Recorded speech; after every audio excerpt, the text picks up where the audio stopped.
입니다. 아멘.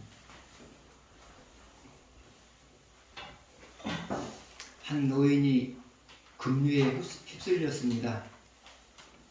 그런데 그대로 떠내려가다 보면 넓고 높은 폭포 밑으로 떨어지는 거예요. 그런데 그 누구도 손을 쓸 수가 없는 상황이었습니다. 그래서 많은 사람들이 아마도 저 노인이 그 높은 폭포에서 떨어지게 되면 죽지 않을까 그런 마음으로 이제 지켜보고 있습니다. 그러는 와중에 노인이 폭포 밑바닥으로 떨어집니다. 그런데 노인이 하나도 상처를 입지 않고 폭포 밑바닥에서 밖으로 나왔습니다. 사람들이 그 비결을 물었습니다. 아니 어떻게 그 높은 폭포에서 떨어졌는데도 하나도 다치지 않았느냐?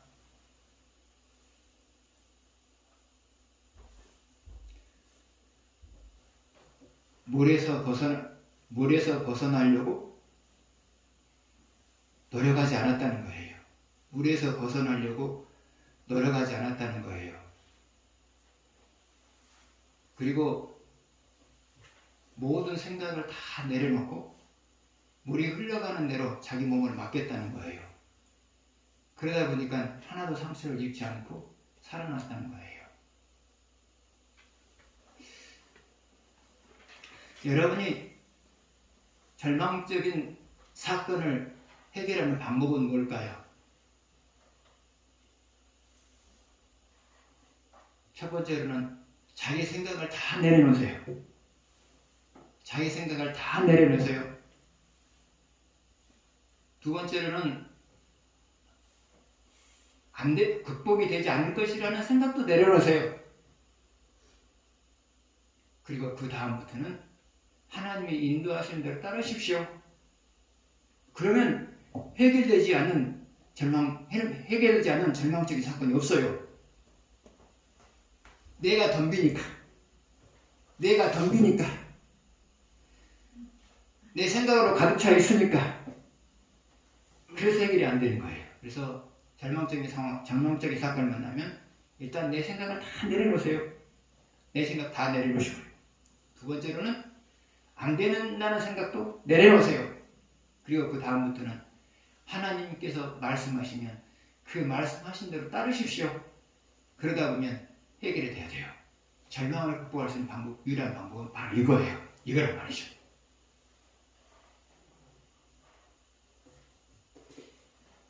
첫 번째 문제로 들어가겠습니다.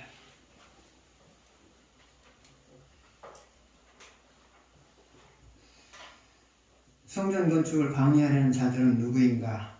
그러면 방해하려는 이유는 무엇일까? 자, 1절에서 2절 같이 읽겠습니다. 사로잡혔던 자들의 자손이 이스라엘의 하나님 여호와의 성전을 건축한다 함을 유다와 베냐민의 대적이 듣고 스룹바벨과 족장들에게 나와 이르되 우리도 너희와 함께 건축하게 하라. 우리도 너희와 같이 너희 하나님을 찾노라. 아스르와 에살핫돈이 우리를 이리로 오게 한 날부터 우리가 하나님께 제사를 드리노라 하나니. 여기에서는 구체적으로 안 나와 있지만 성전 건축을 방해한 사람들은 바로 사마리아 사람들이었어요. 그러면 사마리아 사람이었다는 증거가 뭐냐? 자, 2절 보게 되면 2절 넷째 줄 보세요.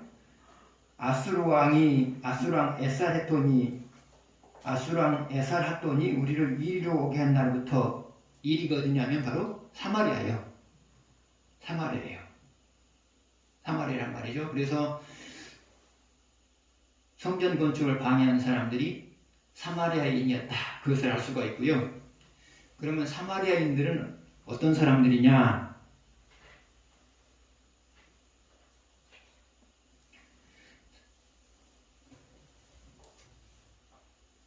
첫 번째로는 순수한 이스라엘 민족이 그 속에 들어있어요. 순수한 이스라엘 민족이 들어있어요. 그 다음에 이스라엘 민족과 타민족의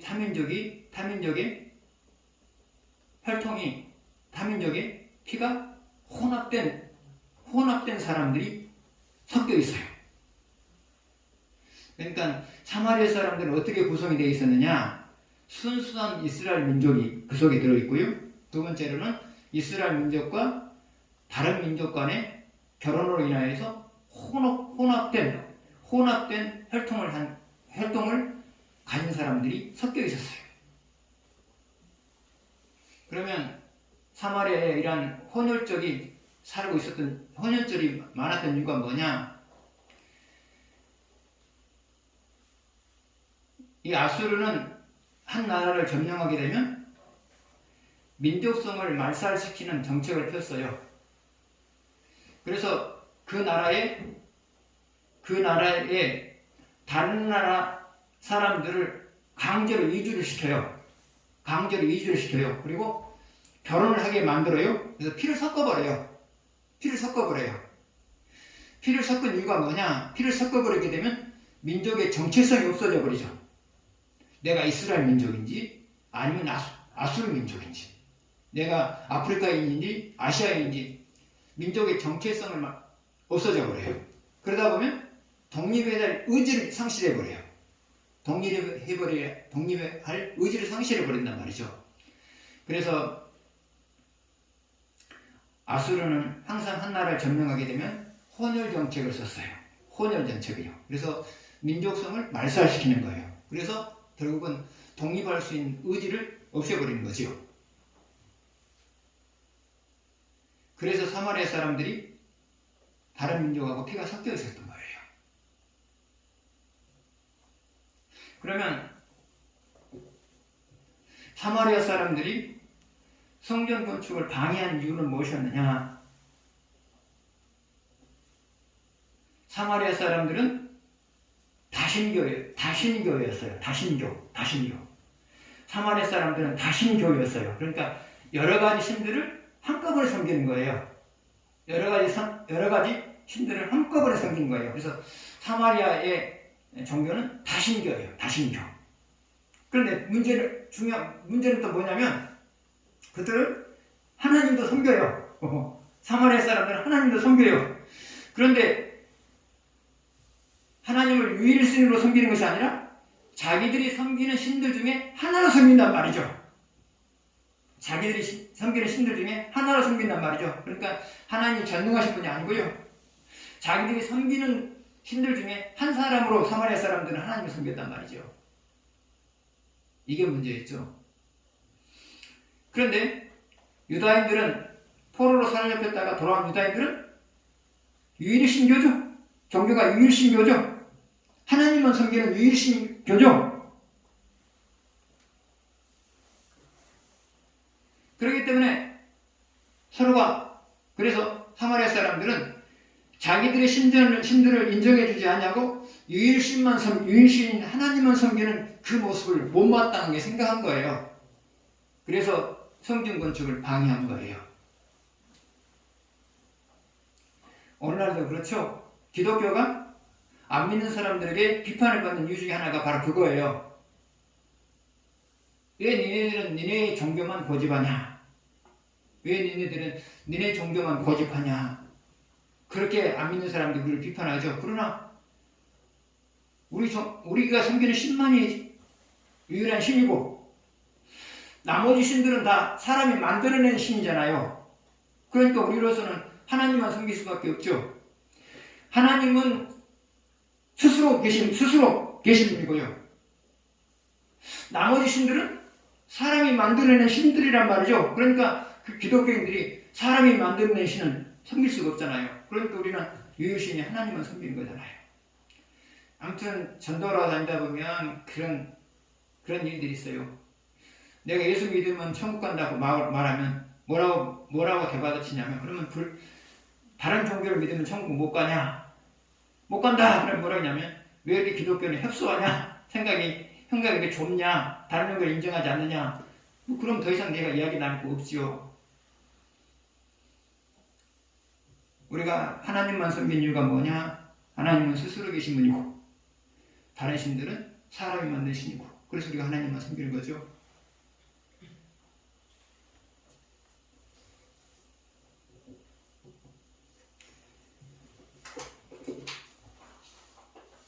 두 번째로, 성전 건축을 방해하는 자들이 가문 예술로 성전 건축에 참여하겠다고 했을 때 스룹바벨과 예수아가 거절한 이유는 무엇인가? 예수아, 이거는 이제 스가랴서에서는 여호수아로 나오죠. 스룹바벨과 예수아, 스가랴서에서는 예수아가 여호수아로 나와요. 여러분이 나중에 또 여호수아로 나오면 예수아다 그렇게 생각하시면 돼요. 거절한 이유는 무엇인가? 2절에서 3절 다시 보겠습니다.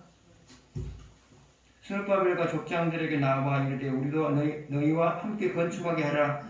우리도 너희 하나님을 찾노라.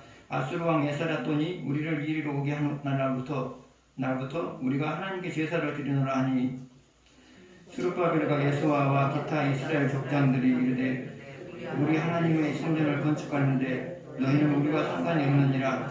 바사왕 고레스가 우리에게 명령하시는 대로 우리가 이스라엘의 하나님 여호와를 위하여 홀로 건축하리라 했더니, 성전을 같이 건축하자 그랬죠? 성전을 같이 건축하자 그랬죠? 우리도 하나님을 믿는 사람이다? 그러니까 성전을 같이 건축하자 그랬단 말이죠. 그런데 스룹바벨과 예수아와 여러 족장들이 그것을 거절을 했죠. 거절한 이유가 뭘까요? 함께 성전을 지으면 왜곡된 성전을 지을 수밖에 없기 때문에 그런 거죠. 함께 성전을 지으면 왜곡된 성전을 지을 수밖에 없기 때문에 그렇죠. 사마리아 사람들은 다신교죠. 다신교란 말이죠. 유다인들은 유일신교예요. 그런데 성전을 같이 지다 보면 하나님께 제사 드리는 제단도 만들 것이고요. 그 다음에 무상에게 제사를 드리는 제단도 만들 것이고요. 그러면 성전이 왜곡되어 버린 거죠. 하나님께서 생각하신 대로, 하나님께서 바라는 대로 성전을 짓는 것이 아니라 왜곡된 성전을 지을 수밖에 없게 된 거죠. 그래서 거절한 거죠.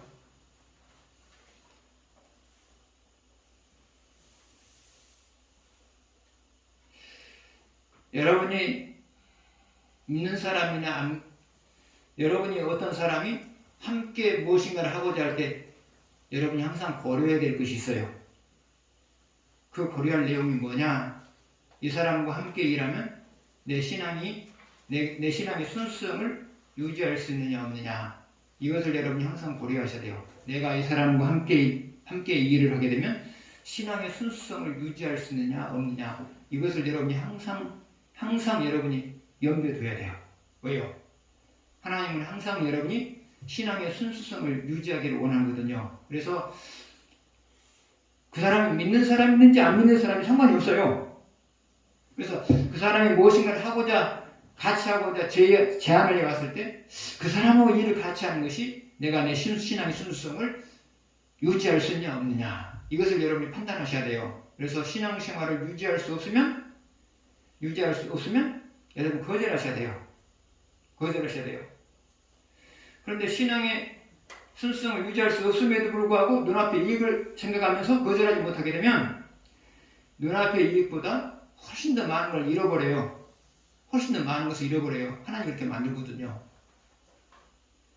그 다음에 신앙의 순수성을 유지하기 위해서 눈앞의 이익을 포기해버리면 하나님께서는 눈앞의 이익을 포기한 것보다 훨씬 더 많은 것으로 채워주세요. 그래서 여러분 항상 사람들이 여러분과 함께 무엇을 하고자 할 때 내가 이 사람과 일을 같이 하게 되면 신앙의 순수성을 유지할 수 있는가 없는가, 이것을 판단하시고요. 그것을 근거로 해서 결론을 내리세요. 여러분 신앙인들은 항상 그래야 돼요. 그래야 된단 말이죠.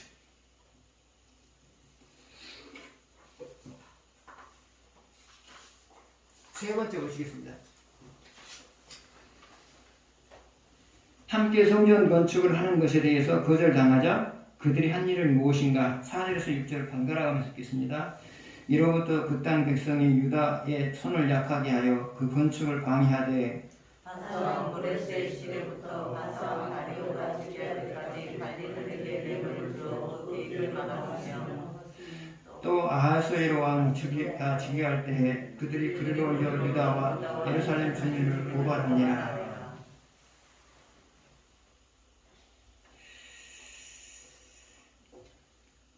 계속해서 이제 방해를 하죠. 성전 건축에 참여하지 못하게 하자 이제 성전 건축을 방해하기 시작하죠.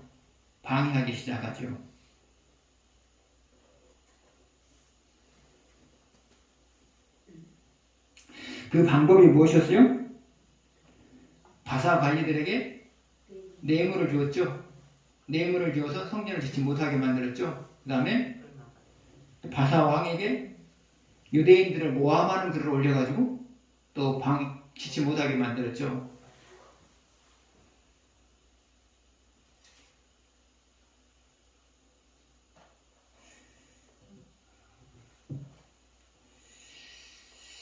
오늘날도 마찬가지예요. 여러분이 신앙의 순수성을 유지하기 위해서 거절하게 되어지면 여러분이 거절하게 되어지면 때로는 여러분을 공격할 수도 있어요. 여러분이 신앙의 순수성을 유지하기 위해서 거절하게 되면 여러분을 해롭게 하는 행위를 할 수가 있어요. 그러나 염려할 것은 없어요. 왜냐하면 하나님이 그 사람보다 세거든요. 사실상 사람이 인간관계에서 항상 당당할 수 있는 비결은 뭐냐? 사람이 인간관계에서 바르게 살면서도 항상 당당할 수 있는 이유는 뭐냐? 항상 내가 섬기는 하나님이 사람보다 세기 때문에 그러죠. 사람보다 세기 때문에 그러죠. 그래서 여러분이 신앙의 순수성을 유지하기 위해서 거절하거나 신앙의 순수성을 유지하기 위해서 사람들과 관계가 소원해진다 할지라도 여러분이 불이익을 당하는 부분은 없어요. 왜냐하면 하나님이 다 막으실 거고요. 그리고 하나님이 여러분을 해하려고 하는 사람보다 높은 자리에다가 여러분을 갖다 놓죠. 높은 자리에다 갖다 놓죠. 그래서 결국은 그 사람이 여러분을 귀하게 여기게 돼요. 그래서 여러분 신앙의 순수성을 유지하기 위해서 또 사람들과 관계가 나빠진다고 해서 불이익을 당할 것이다 그런 생각 안 하셔도 돼요. 하나님이 막으시고요. 하나님이 여러분을 그 사람보다 더 귀한 자리에다 갖다 놓으세요. 그래서 그 사람이 결국은 여러분을 귀하게 여기게 돼 있어요. 그렇게 하시거든요. 그래서 신앙인의 나아짐이라고 하는 것은 뭐냐? 신앙인의 나아짐이라고 하는 것은 뭐냐? 그것은 손해볼 것 같은 상황에서도 신앙의 순수성을 지키고자 노력하는 거예요. 손해볼 것 같은 상황에서 신앙의 순수성을 유지하려고 노력하는 거예요. 이것이 바로 더 나은 인생을 살아갈 수 있는 비결이에요. 그래서 여러분 말씀을 실천하기가 버거운 상황이 주어지면 여러분 그때는 하나님께서 나를 축복하실 기회다 그렇게 생각을 하십시오. 많은 사람들이 넘어져 버리거든요. 말씀을 실천할 수 없는 상황에서 실천하기가 어려운 상황에서 많은 사람들이 넘어져 버리거든요. 그러면 나만 손해예요. 그래서 말씀을 실천하기가 버거운 상황이 주어지면 하나님께서 내 삶을 더 낫게 만들려고 기회를 주셨구나 그렇게 생각을 하세요. 여러분 그러셔야 돼요. 여러분. 그래야 여러분의 삶이 나아져요.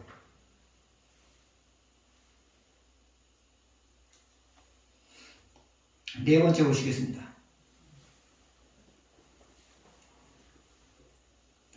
유다가 예루살렘 성을 복원하고 있었다. 그런데 이를 못마땅하게 여긴 사마리아인들이 고레스 왕 아닥사스다에게 유다를 모함하는 글을 보낸다. 모함한 내용은 무엇인가? 그리고 그 모함의 글을 보고 아닥사스다 왕이 내린 조서는 무엇인가? 16절에서 21절 번갈아 가면서 읽겠습니다. 이제 감히 왕에게 아뢰오니 이 성읍이 중건되어 성곽이 준공되면 이로 말미암아 왕의 강 건너편 영지가 없어지리이다 하였더라. 왕이 당대의 문과 서기관 신들과 사마리아에 거주하는 그들 동관들과 강 건너편 다른 땅 백성들에게 조서를 내리니 일러스되 너희는 평안할지어다. 너희가 올린 글을 내 앞에서 낭독시키고 명령하여 살펴보니 과연 이 성은 예로부터 왕들을 거역하며 그 중에서 항상 거역하고 완행하는 일을 행하였으며 옛적에는 예루살렘을 다스리는 큰 군함들이 있어서 강 건너편 모든 땅이 그들에게 조공과 관세와 통행세를 다 바쳤도다. 이제 너는 명령을 전하여 그 사람들에게 공사를 마치게 하여 그 성을 성으로 들어가지 못하게 하고 내가 다시 조서 내리기를 기다리라. 너희는 삼가서 거기까지죠? 예. 모함한 글의 내용은 무엇이었죠? 예루살렘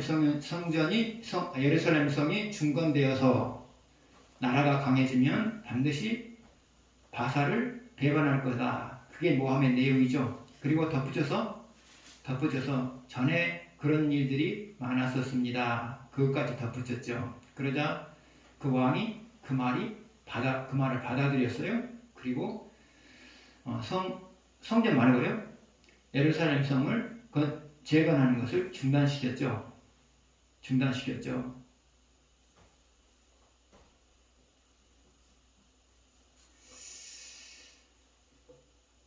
예루살렘이 재건되는 것은 하나님이 계획하신 일이에요.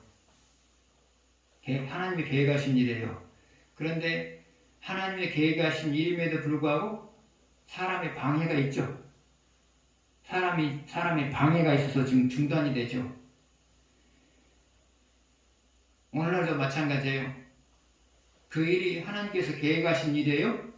그래서 그 교회가 그 일을 추진을 해요. 그런데 그럼에도 불구하고 방해하는 세력이 있을 수 있단 말이죠. 그러면 이런 방해하는 세력이 있을 때 어떻게 해야 되느냐? 첫 번째로는 적당한 때에 하나님께서 제거할 것이다. 그 믿음을 가지셔야 되고요. 두 번째로 하나님께서 속히 제거할 수 있기를 위해서 기도하는 거고요. 세 번째로는 하나님이 속히 제거할 수 있도록 제거할 수 있는 조건을 만들기 위해서 공동체가 성결하게 사는 거예요.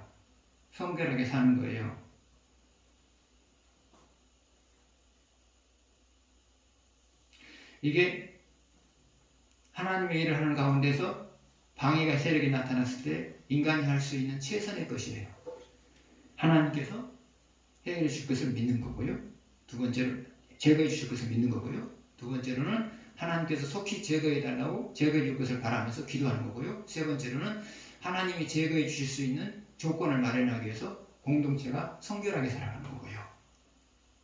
이것이 공동체가 하나님의 일을 하나님의 일을 하고자 할 때 방해 세력이 나타났을 때 취해야 될 세 가지 자세예요. 여기 문제는 안 나왔거든요.